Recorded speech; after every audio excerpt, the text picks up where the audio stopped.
Madam, నాతో అనుమానం. ఏంటి? నాగమ్మ ఇది వరకు నిన్ను చూసినప్పుడు ఇలా కోపంతో బుసలు కొడుతుండేది కాదు.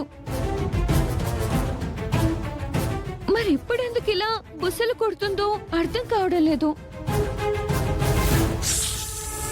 అదా, అది ఇక్కడి నుంచి పంపించేయమని అంటున్నాను కదా, అందుకు కోపం వచ్చినట్టుంది.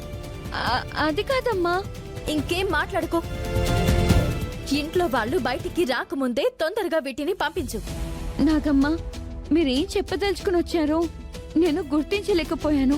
అందుకు నన్ను క్షమించండి. బయలుదేరండి. నేను అనుకున్నది అనుకున్నట్టు జరుగుతుంది. ఇక నాకు తిరిగేలేదు. ఇక్కడ నకిలీ అవని ఉందన్న విషయం ఇంట్లో ఎవరూ గమనించలేరు. ఈ రోజే డౌన్లోడ్ చేయండి.